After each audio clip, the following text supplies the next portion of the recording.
What is happening, everybody? This is the Republic of Gaming podcast, and this is a very special one we have today. We're live at the Ep.8 conference in Griffiths College in Dublin, and I just want to ask everyone, Seamus, Paddy, Jack, and we have got Una Ming here as well, myself as Ronan Fox. What are you, how are you finding the conference, people? It's fantastic. The numbers have doubled since last year, and the content is even better than last year, and I'm hoping that it continues on this path and that we get more people coming to focus on retro gaming. I'm hoping that we just don't let it die out with this digital age that's upon us. I'm actually really enjoying it. This is my first year here. The selection is great. There's actually quite a few stalls here that actually have really good prices on their consoles and games. So I hope to see that this place gets better and better each year. Seamus? This is my first time at it this year as well. I've really enjoyed today now, yeah. I'd like to see everyone, the all-cast Irish gamers and stuff, and loads of interaction with the kids and stuff, and everyone's been really happy and everyone seems to be. I really enjoyed today, yeah. Like Paddy, I was here last year as well, and it's great to see something like this grow the way it has. It was a small enough event last year, but this year, I mean, the atmosphere around here is just, it's really going off with a bang. So it's a retro themed show, so we're going to kick off the first question, and I'm going to throw it to you first, Seamus. It is the one single game that got you into gaming. What is it? It's Sonic the Hedgehog on Sega Mega Drive. It's the first game I ever got, and when I was a kid, we used to rent the Sega Mega Drive with the games from the local video store, and the first one I ever got was Sonic the Hedgehog. Never finished it as a kid. The first actual Sonic game I ever finished was the second Sonic the Hedgehog, but that would definitely be my earliest, like the first game I ever got. I really got into gaming and wanted to learn the story about it. And then the series for Sonic came out as well, yes, on a channel called TCC that doesn't exist anymore. And it all kind of went hand in hand. It was nice to get the full big picture of the game as well. Do you want to throw that bit of trivia that we were talking about last week? Tails' real name? Oh, it's miles per hour. Miles per hour. Miles per hour. Yeah, so there is actually a serious lore behind Sonic if you want to dive into that game or series. Paddy, what got you into gaming? I have to say it was Sonic. Sonic and Alex the Kid. Remember Alex the Kid, yeah. Remember it used to come on, which console was it? Came on the Master System for free. You used to get them for free, and it was so different. Yeah. Like getting through the first level was near impossible, especially when you were a kid. Yeah. Sonic, remember, my mother's a bit of a gamer as well, and she used to be playing Sonic with us all the time. I suppose that you always remember them things, especially with the retro. It kind of keeps it going. She didn't clear it on you as well, did she? Clear that one. Jack, what got you into gaming? Honestly, Crash Bandicoot did. Oh, nice. Like, looking back on it now, I don't know how 5-year-old me ever managed to finish half those levels. Stuff like Slippery Climb, even to this day, is incredibly different. Yeah. Jack, you're making us feel really old. 5 years old playing Crash Bandicoot. I was! What was the level that's in the sky? High Road. Yeah, High Road. Don't get me started on that level, especially in the remaster. Anyone out there that doesn't know, you can actually cheese the whole level by running along the road. You can, and the thing is though, they actually added that in the remaster as well, and that was the only way to get the relic. Okay. The problem is they changed the hitboxes, so every so often you might slide off. Right. You have a bit of a record though, Crash Bandicoot, don't you? Yeah, I do. You're doing a speedrun? I was doing the speedrun on Crash 3 at one stage, and I think my time was an hour and a half the last time I tried it. Wow. That's pretty good, man. So I'm going to try it again. What's the highest score? 45 minutes. Wow.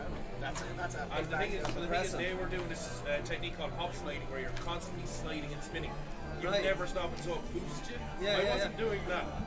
So you have to get on that. So I'd say if I got onto that, I'd cut my time nearly in half. That just sounds so complicated. Nice. Yeah, there's like tricks to getting through it quicker. Exactly. Carpal tunnel syndrome. The games that got me into gaming were, I had a PC, my father bought a PC when I was younger, and I just remember playing the likes of Lion King and some of the first Indiana Jones games, and one of the games that sticks in my mind always is the original Prince of Persia.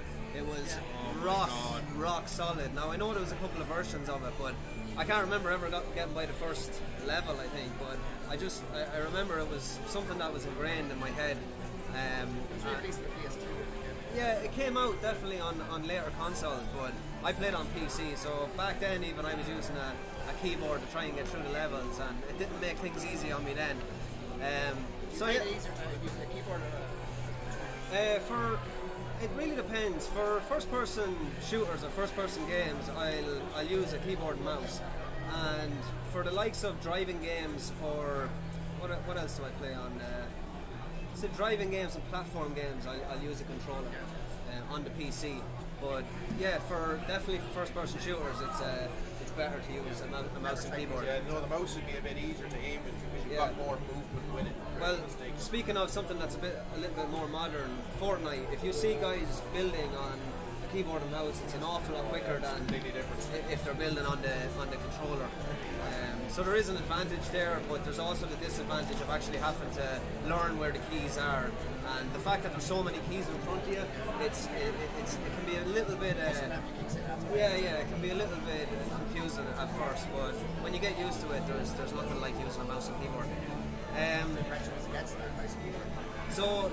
So just another quick one. What games are you going to be playing today? I know myself and Paddy had a game of Street Fighter, and I won, didn't I? No, I like to say that I beat every member. I don't think anyone's going to talk about playing Street Fighter with Paddy today.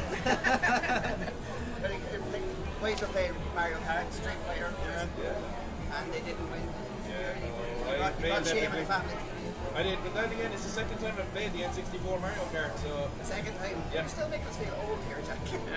N64 is the problem, I just don't have Mario Kart. I just love when the retro is Crash Bandicoot. I know the Crash Bandicoot. Oh, I know retro is older than that, but to me, Crash Bandicoot would be one of my first games memories, so...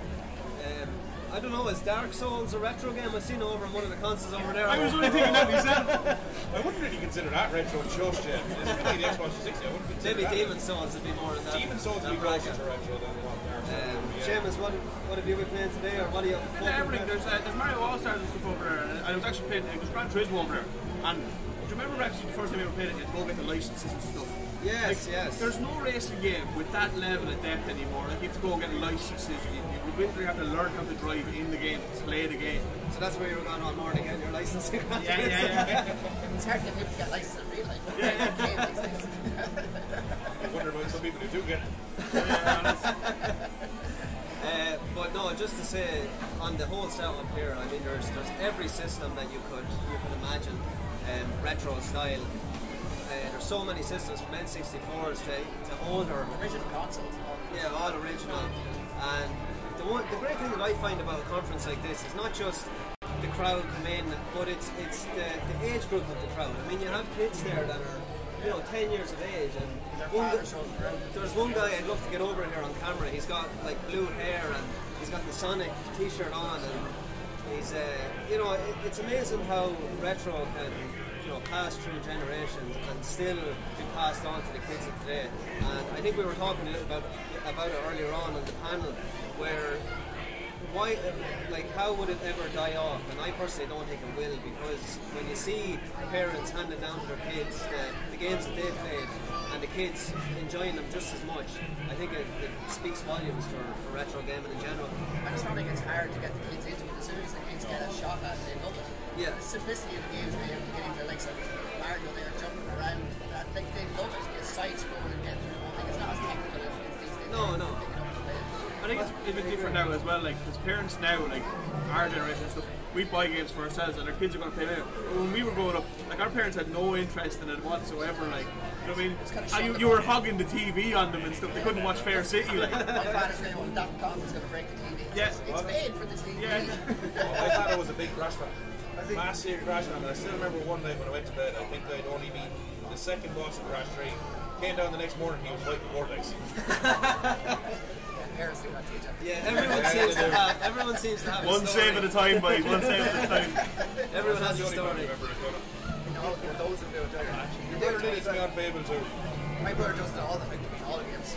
I buy a game, he shares the PlayStation, he beats it first. Is that just proving that you're really bad at games? I just don't have time. Yeah. Did he complete Fortnite on you? Yeah. I completed Fortnite. Completed it, mate. I am Fortnite. I am Fortnite. They're making a skin on me next week. The worst player in Fortnite. A Republican gaming scheme. So let's talk about the important things of retro gaming. Why do you think it's after going through all these generations and still being such a big part of the gaming industry today?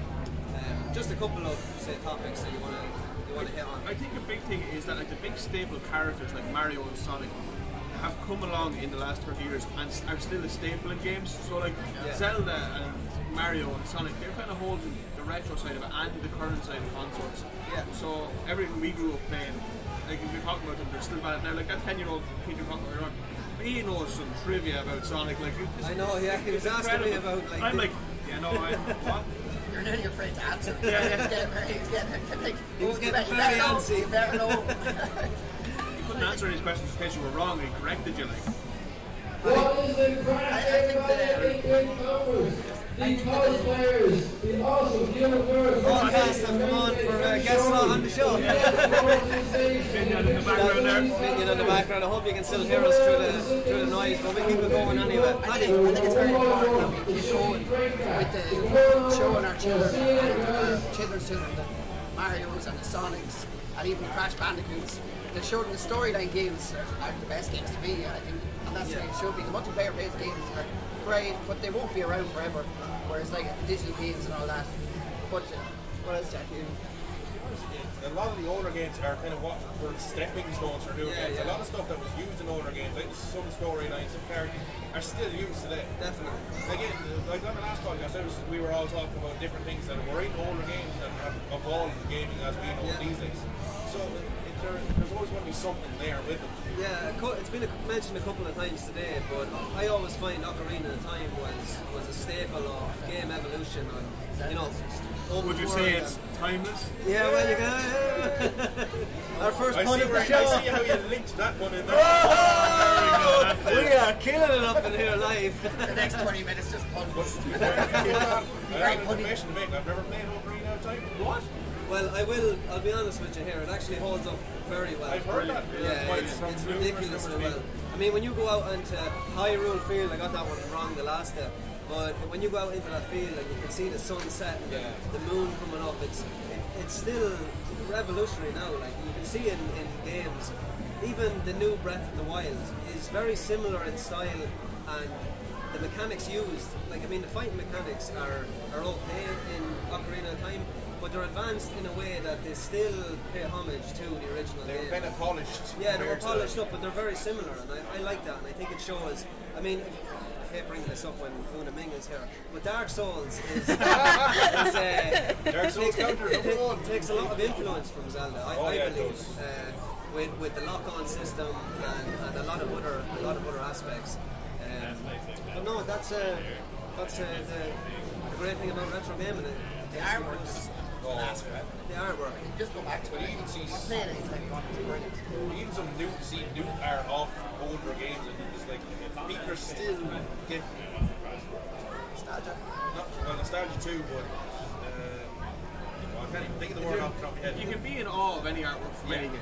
Yeah. I think if you don't like the game, you can still appreciate the effort that goes in behind it. They stand up against time. Yeah, exactly. I think a cartoony artwork doesn't last long than the modern graphics. We always talk about the PS1 era that was bringing in a lot more on screen, and I think it kind of They're trying to change the game. Yeah, they were trying to, and it had to be done to get to where we Yeah, are. you have to take baby steps to get to But the next one. the simplicity of the old school games Let's is. say if you put on an N64, it doesn't feel that different from the newer games today. Do you know what I mean? Yeah, You can see the accent, but it doesn't feel like you're playing an old game. Yeah, I Whereas you agree. put a PlayStation 1 game on, you know it's Yeah, it looks grainy as hell. Unless it's Rayman. Rayman is Rayman looks fantastic. Very true. So anything else that makes retro just timeless? I mean, we've touched Conferences. on yeah, well, here you go. But Like, this is the first retro conference in Ireland, and it's showing the people that are coming here and enjoying it, bringing their kids. And like, it's the likes of fathers like ourselves or mothers are bringing their children, showing them day-to-day life. It shows with this there is a market for it. It shows there's a place for it with It shows everyone. that we care as well. Exactly. about the past. And it give the homage to the past studios that have done it. They're still around, but the way they used to do it. I always say that in this generation we have great games that are using that retro style. I said it earlier on. The likes of yeah, exactly. Indie developers are really taking that old school style, bringing it modern day. The reason why I always always use Broforce is because the level of detail in the graphics, it's pixelated, but they have the blood splats that go across the screen that you wouldn't really get in a retro game of yesteryears. But no, I think we're in a great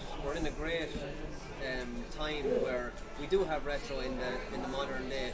We have old games, but we have new games using that retro style. I think that's super important. See, 100%. I think with the likes of the indie developers, they kind of put gameplay and story above all. Yeah, it's not like they're trying to push a franchise. They want to make something that people are going to remember. Yeah. And like when you look at us, we kind of help with older games. It's all the stuff we remember.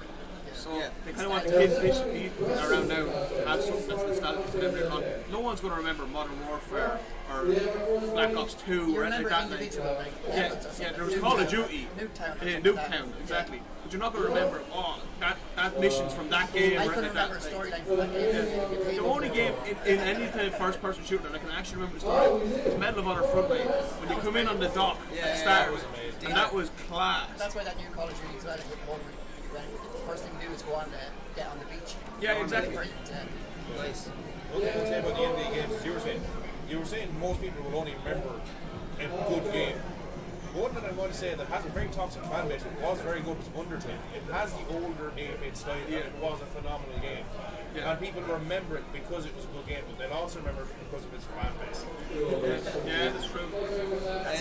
You mentioned a game last week as well, Shovel Knight. I think you have to really put that nearly at the top 3 games. Oh, that is just...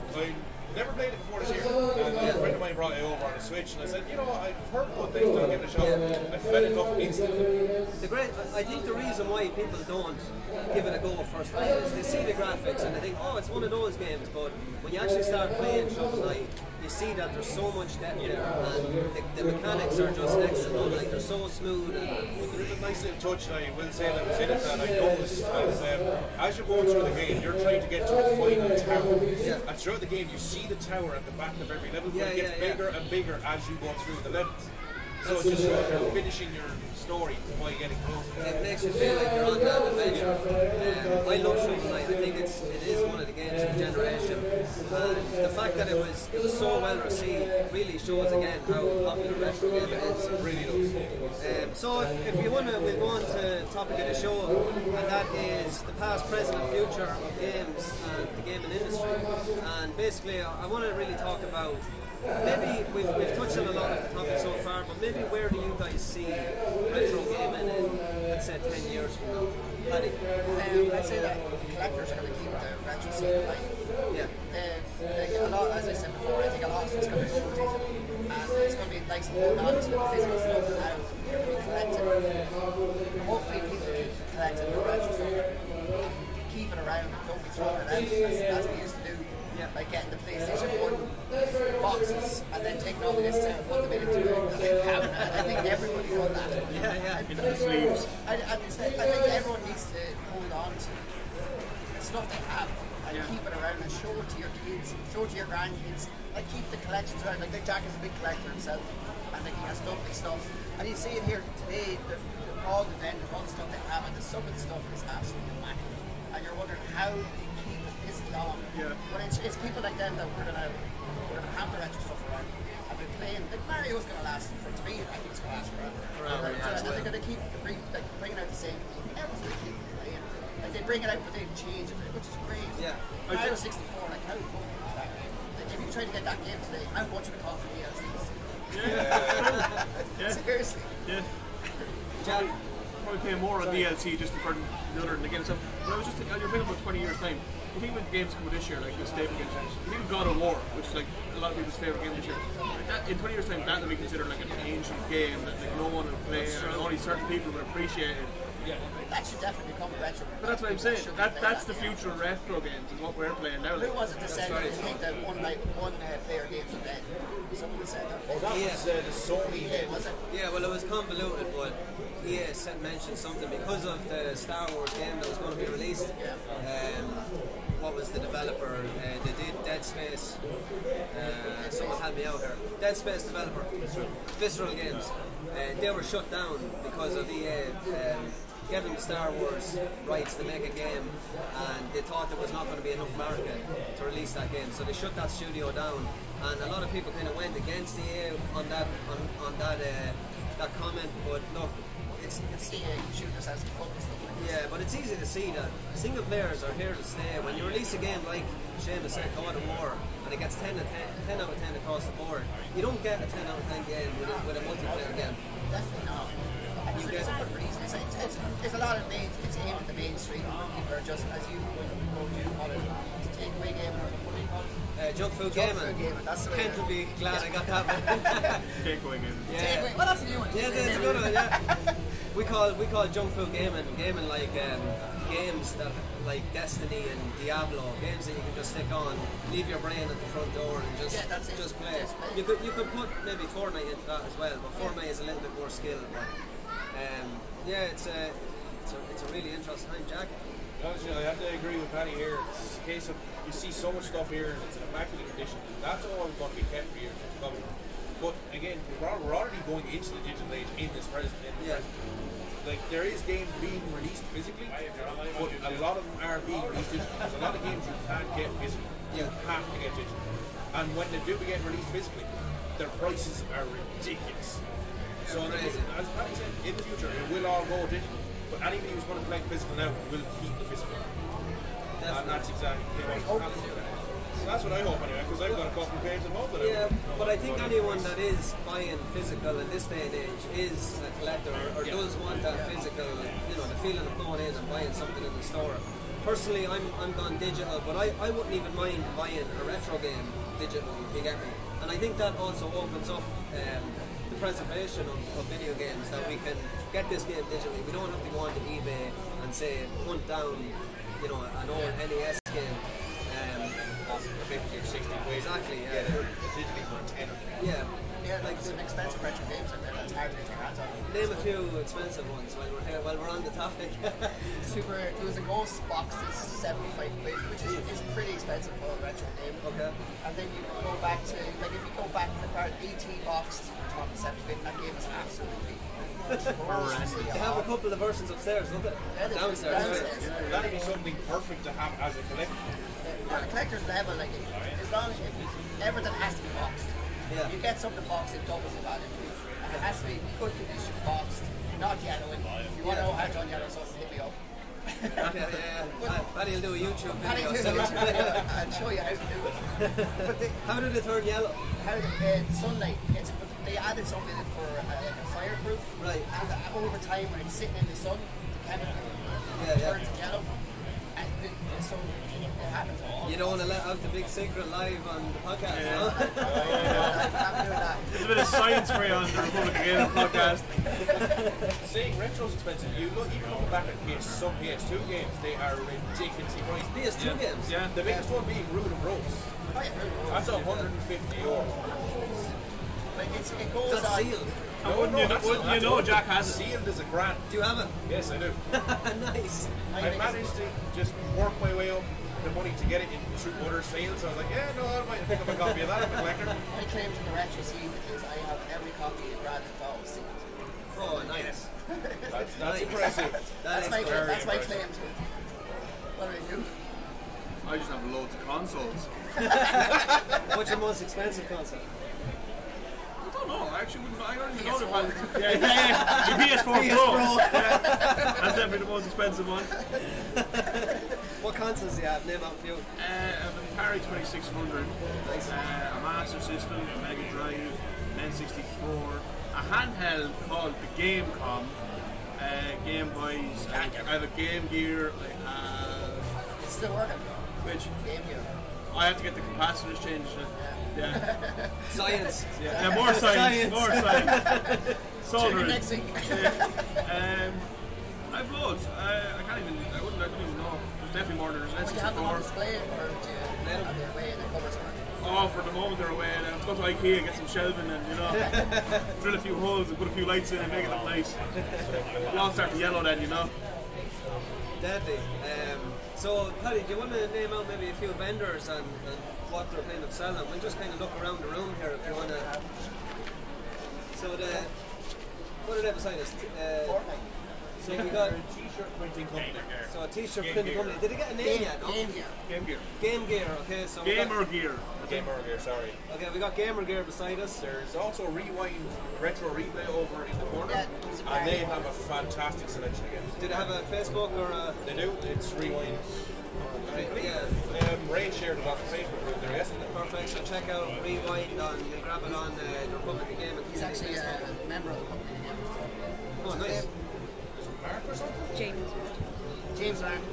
James Martin. Oh, that's the guy you were. That's the guy you were like. That's a silly name for a He store. actually, He sounds like he should be a singer. he was actually, Yeah, he was yeah, actually, movie star. he was actually here last year. I was selling here last year, and he came up to me and he said I was haggling over fibre. That's not like you at all. And I introduced him to the Ep.8 group, and he started selling, and he took it upon himself and he set his own. Yeah. This is his first time selling at a con. Nice. I think it's brilliant. And he's got some fantastic prices. I know his base prices are actually way under what they should be. He isn't selling them way Are you cheap. buying them off and to sell them on to get yourself in? It could happen. That's the biggest compliment you can give a guy. So Yeah. his prices are next to We none. have Retro Ralph over there. It's Amy. She's a lovely girl. She was here last year as well. And she's selling some fantastic stuff. I need to find where these markets are. They're finding all this stuff and there's some money to be made. We got Retro Gamer Ireland is here. Nisha. He's always great to have at these conventions because apologies for background noise, but yeah, he's always good to have at these conventions because you don't know him. He's got a massive Instagram following. He collects video games as well, and he's a super nice guy as well. It was actually the first time I got to meet him face to face today, and yeah, he's just as nice as he is online. So that's always good. We've also had a couple of people from the Republic of Gaming community come up and say hi. If you're out there and maybe you're edging to come over and check it out, just come over and say hi to us. We're very welcoming. And downstairs we have the Arcade machines. arcade machines. Unbelievable. There's the lightsaber fighting. I walked by that on the way around and I was like, whoa, what's this for? Yeah. Got Streets of Rage going on in the background here now as well. I'm getting into this. So we only had Persona there a minute ago, and then before that we had Crash Bandicoot. Yeah, that's good stuff. The music is phenomenal. That's not Streets of Rage, that's the Republic of Gaming theme Yeah, tune. yeah. What Patent was pending. This is something different. What else do we have? There's We have consoles set up in the centre of the whole thing. Yeah. It's packed all the way. I can't get onto it. no, we can't get a game. Can't get a game in there at all. There's Fortnite over the corner with Paddy Toner's account on it. So whoever's over there, use all his V-Bucks. Dave, if you're on there, do not talk to these people. Well, Paddy's got to get them levels somehow. We've got the Guild of Nerds. They're here. Their names around here somewhere. Get the nerds, yes. And the cosplay and stuff. The giant Pikachu walking around there, it's kind of intimidating. The gaming museum is downstairs. That's Oh, really yeah, cool. the Gaming That is Museum really cool, is yeah. such a great addition. Go play some super cool to go stuff for this. Nisho here was actually talking to me. I'm going to talk about the museum now. He was talking to me about these cartridges that were sent out before the game was released. Yeah, but they have like say Ocarina of Time, but it's a great case. Oh, And like, then it's Oh, the super test expensive. board. Yeah. Yes. So like, what sort of money are they? If you get the right one, like I seen one last year, like rare, I think it was Converse or something. Conquer Bad Fur Day. Bad for Oh, nice. Yeah, Great game. I think it was like $2,000. Oh, There you go. And that came up. There was a person at CEX. They walked up and tried to sell it. And CEX was like, I can't buy that. Someone was like, oh my god, I seen that. Can I buy that off you? And I gave him like 50 quid for it. And next thing it went up in the market. A lot of markets, a lot of retro markets online. And the people were like, oh my god. And people started bidding. Like the retro market, the underground at the minute is worth There's the man of the hour. Graham is Lovely peace sign from there. It's a lovely sign of peace there. Absolutely. You're live on YouTube. Hey, hello. Oh, that's what we like to hear. There's pizza coming. Make your way down, folks. Not a lot. Go on the main stage. You might get a slice. First serve on the main stage. I will still be Do you like want to that. sit down yet, or are you okay? Or? I'll do 5 minutes. Yeah. So we have Graham is the organizer, the runner, the owner, and yeah, how's the weekend going, Graham? Yeah, it's going great. Yeah, how was yesterday and today? Yes, it was fantastic. Okay. Yes, it was really, really good. Nice and full, and we had a lot of it. It was just enjoyment all the way through. You can see kids' faces and they look the minute they walk in, the minute they left. Sadly, I wasn't here yesterday, but I have to say, even today, Graham, the atmosphere is just explosive around here. I think we got some really random entertainment this year as well. Yeah. But it is, yeah. Like we got Anton on the stage there with decks. Doing our team tune. Music, yeah. Brilliant. Yeah. That was brilliant. Really, really good. No, we're happy to be here again. Thanks a million. No problem. We're going to be running around, and we actually have. You're going to challenge me in FIFA later on, yeah? Oh yeah, okay, yeah, I'll give it a shot. Yeah. So we're going to set up. You're a two-time champion there, aren't you? No,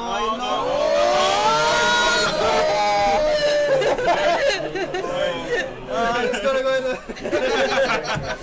I actually lost the final yesterday. Oh, did you? Yeah. John Hart, actually Matt's brother bet me in the final, 2-0. Yeah, it was a dominating performance by him. So I was expecting to come down here with my head held high, but sure, what can you do? You win some, you lose some. I'll go easy on you later. Yeah. He needs it. Yeah. What do you think that brings people to these kind of events? It's the entertainment, it's the fun. Yeah, it's just there's so many events out there that you can see that it's made specifically for a reason to make things. 8-bit's not about that. 8-bit's about it's about enjoyment, it's about putting smiles on people's faces. Bring the entertainment to them. Hopefully everyone just enjoys it. If that happens, that just makes me the happy person. Oh, here's Pets Up. What's happening? Pets Up today. So has this been your favourite con to represent? You mentioned that. Don't consider that actually probably. when you were on, yeah. No, but I mean, thanks a million again for having us. We hope to be back here again next year, which I personally think is just going to come overall. But it's compared to last year, it was like we took the front, I think, of GamerCon quite a bit. Yeah, and, all the cons did. all the concerts, yeah. And but we still had a decent event last year. But I think this year it just shows like somebody sent me an email at 4 o'clock this morning and rang me at 4:04 saying I'm getting on the bus with 2 souls at half price and fully gone. Right. How am I going to be able to get in? Nice. I was like, yeah, of course. One rang me at 3 o'clock on Friday evening, making sure that she prepared her kids to get in. And then someone gets me at 4 a.m. and they were here all day long. When the reports coming back on the Republic of Gaming is anyone that came yesterday had an absolute blast. So I mean, when you get that much good reviews on a day, it's only going to be bigger. Yeah, well, it's going to be bigger and better, and it's just going to keep growing and growing.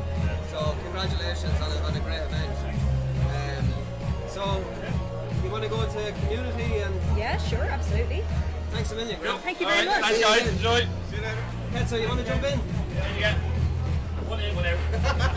He's worn the suit this time. We have Ketso from the All-Star, You had to the All-Cast Irish You had to pay Gamers. him more to get him in the suit. I'm wrecked. We just played live Frogger. You can take it easy there. We're going to do a few community questions with introducing to the mic is Una Ming. She's just off camera there. How did that work? But, We were doing it on the Sega Saturn. Sega Saturn. 10 people on the Sega Saturn. I don't think they do 10 people games now. One kid did say to us that, it's a lot like Fortnite. And then I did see the resemblances. You have to survive, you have to collect weapons, and you have to get to the middle because the map closes down. So I thought that was the next one. What's your favourite part of this event? So it's the main stage of it. I like games upstairs in the arcade.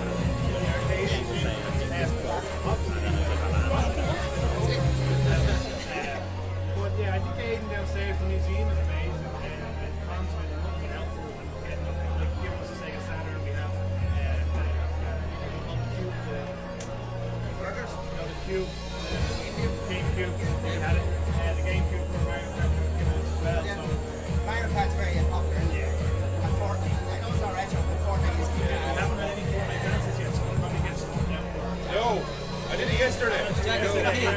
You got me drinking yesterday. I'm not doing it again today. I think it's the beta Fox's turn to go up. What contract is he at? Oh, so the next one, I don't know what the current one is. I think it's my pension.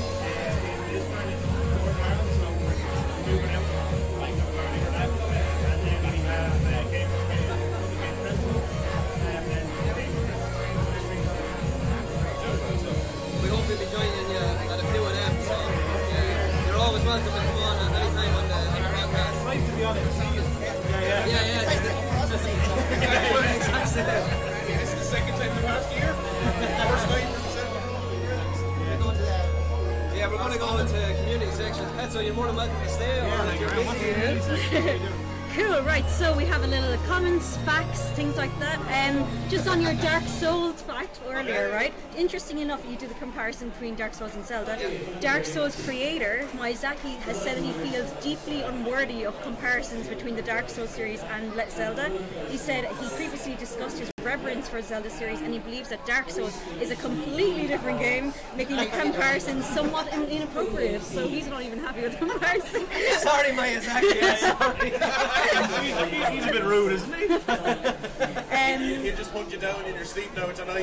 Okay, you have a target on you already. Miyazaki doesn't like you. Well, Next up we have some comments. Porky said, I think there's still a great market for retro games now where the difficulty is still there, but in a more fair way. So things like Celeste, which is great, and Hollow Knight. In those games you don't have to restart the whole game if you run out of lives, and I think that's like a big thing. It's more accessible, really, is the big thing. Another funkin' gamer, have to be very careful with the pronunciation of that, says that my brother and I are collecting PS2 games off Done Deal and eBay. When we see someone giving away 30 games for like $20, usually have one or two gems amongst them. And then on Rule of Rose, Games Media of Cork accidentally sold it for $30, not knowing the value, and he said he was sickened. Oh, that's sickening. There you go. That's it, yeah. I'd be sending an invoice for the rest of it. Jeez. Oh, I felt that one. Then we have two questions. So from Kush we have, what generation of console would you consider is where it would be classed as retro?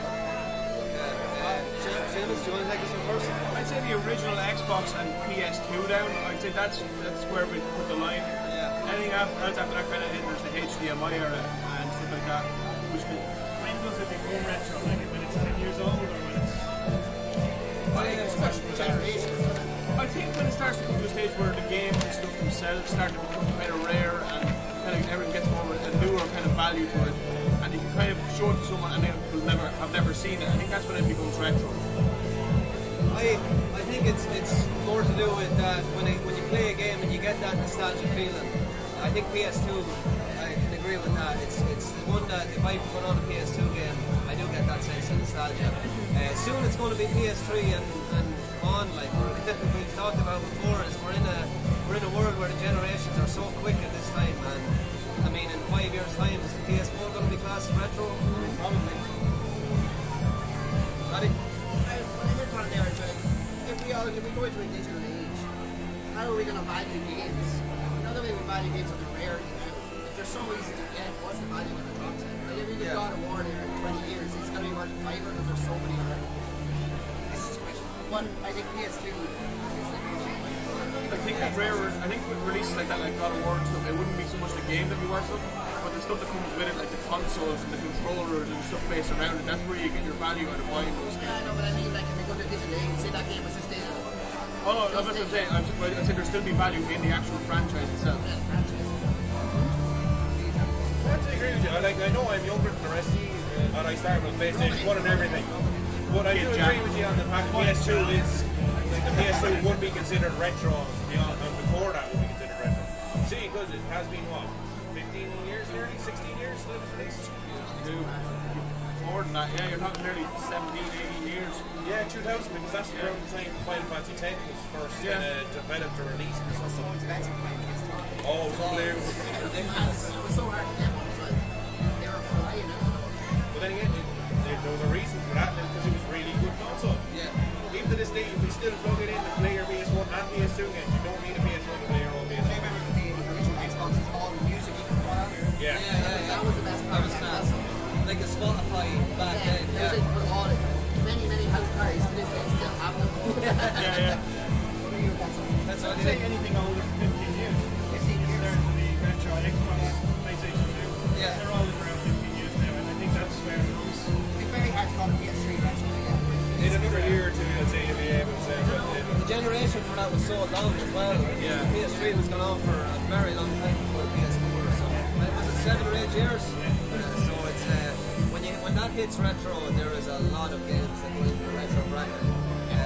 So yeah, that's. Yeah, that kind of ties into the next question is, what do you think will be the most wanted retro game in 10 years? most wanted retro game.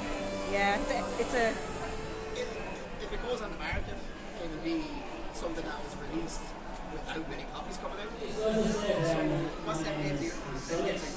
Oh, stuff like limited run games, and like they're going to be worth so much now in a couple of years. Yeah, I think I bought one or two myself as well. It's just to have fact that, that there's such a limited number. Like I think there was Night Trap was released recently enough, but as a collector's edition, I think it's only 1,000 made. So give that another year or two, that's going to be worth ridiculous money. So do you think that because we're going into this digital age, will physical copies just hit skyrocket with prices? Some will, some won't. Okay. Like the more bought ones won't. Yeah. Like stuff like Call of Duty and stuff like that. FIFA, Right. they won't raise up. There'll always be a But the physical ones that copy somewhere. didn't sell very much, or the limited ones, will. I think a console will become retro in the sense that my Xbox One has the 200 games on it. And Yeah. 2 of these are 15 years old. And people go, oh, how is that? You know, they'll buy the whole box. Yeah. And everything comes with it rather than the game. It's like phones that had the original Flappy Bird on it. I think that might be kind of James, what do you think? It's like the PS4 with PT. Yeah, I think like any kind of Kickstarter games and stuff that come out now that have physical copies in the runs up, because most of that indie games, they don't really hit their stride until they're actually out. And this is now the theme song. If anyone wants to know. Really good. But I think that like stuff like that, anything that comes up with Kickstarter where you're going to throw in like physical copies, the prices are going to skyrocket because in 5-10 years time you're going to see people streaming them as a classic game and stuff like that, and people are still going to want to get physical copies of them if they exist. If not, then like not everything else is going to go digital. You're only going to get limited runs of physical copies of games. And I also think any Nintendo stuff, because it's all cartridges, the prices are never going to stay up high anyway. I'd like to think the likes of Ocarina of Time will be, very sought after in 10 or 20 years' time. Games like that kind of change retro, or change gaming for the best. But I'm not 100% sure now. Hello! The fifth Red Ranger has arrived. The all-cast Irish gamers. I knew we'd clash. We have to get a Republic badge now. It's alright, tell me on this. It's a good place as any to keep it. Yeah, exactly. Well, you could have to give me that suit at the end of the day with that FIFA challenge. This is a trademark all-cast. And it's peso. So, hence why it's like 3 times too big for me. How you find the conference? Yeah, it's definitely a good laugh. I had to get out of my closet there because it's sweating that one. Like, I'm actually used to having no hair, so putting a wig on was just sweat cascading down my head. But The show you're putting on, I see you're sweating up on. oh yeah, yeah, I've been drinking water like a fish. I swear. It was definitely a good fun. Everyone seems to be enjoying themselves. He's put on a great show. A lot of good feedback as well. And of course the quizzes were great laugh. Yesterday was top score. We had our own personal buzzer here as well. Screen show. Yeah, What's your favourite part of this fight? I don't know, probably just the stage shows. We just get people up, people are so excited to get on stage.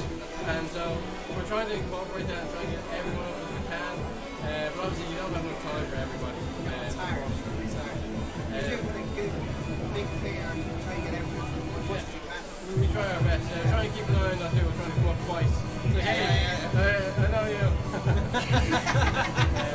And of course, Fortnite has been really popular in this as well. Of course it has. Well, it's popular everywhere else. That'd be great. How do you find commentating on the SDI? It's hard to. Yeah, it's hard to because I don't play it as much as everyone else. There's a fight here a lot. So I did kind of get stuck in a few times. But no, it was good to see the tactics. I learned a lot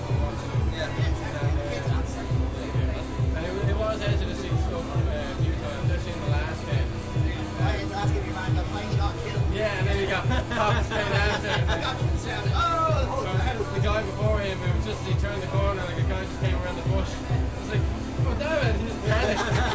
As in they're jumping. That's the bit like, well, no one's going to do this again. And that is the magic of Fortnite as well. That's it. Any more questions? We don't have any more questions, but if I could briefly touch on, just because I'm back from Japan, as you all know. I just want to talk about the retro scene there, the retro, what they have there. Basically, I think it's amazing. Like in 2014, the retro industry, the arcade machines took in 3.2 billion euro. So they're the ones really that are fueling the kind of industry in one way. And I suppose the reason is because they have like Sega and Namco and Bandai there, and they didn't have the whole thing where arcades were gone from Europe. It was always there; it never disappeared. I think that's why they love it. And what's great is those companies are willing to modernize the arcades. Like they have Final Fantasy 14 now in their arcade mode. So yeah, they do. Yeah, it's cool. Like Tekken 7 and stuff like that. You know, I remember football games when I went to arcades. It's like the really basic ones, right? ISS Pro. Yeah. Further back to that, like you run down the wing, you cross it to goal every time. It was just so glitchy. And but it'd be good to have like the modern FIFA in those arcades. I just think arcades in Ireland are in steady decline. And like people are really, they only went to these arcades for the over 18s area to gamble, which I find ridiculous because I grew up in arcades playing like a Shinobi game. Yeah. I really enjoyed it, and for that industry to take a hit and to possibly fade away would be a travesty. I think the biggest problem, and you might be able to answer this, but what sort of kind of business structure is it over there? Do you walk in and you can play anything, or Well, is it? this is the great thing, right? So as us, obviously, we weren't residents, so we just walked in with, and it's 100 yen, which is about 70 cents, so it's super affordable. For one game? For one game that can last 20 minutes, so it's like really good. And they also have a loyalty card system.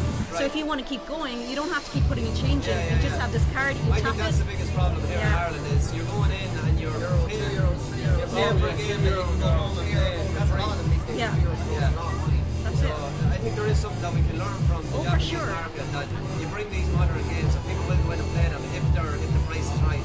Yeah, and it's not even just that. What's great, what we found was they don't just cater to young people. They actually have a section where they bring in more comfortable seats for retirees. They lower the volume of the sound for certain times during the day. So it's like when you go there, it's a full experience. It's not just an arcade I'm not machine. jealous at all. It was amazing. Than anything else. It's more welcoming, absolutely. At the same time, you say that it's in a city, right? But then you also look, you've got Token in Dublin. I went there last night with Uname. It's man on. We need more places like that. And the atmosphere in there was amazing. And then you've got Barcadia and Cork, and that's meant to be amazing too. I haven't been, my brother went and he said it was absolutely phenomenal. So it is on a decline, but places like Token and Barcadia might actually just bring it back. I think it's just coming back again. More than that, it has been like, I think it's coming back.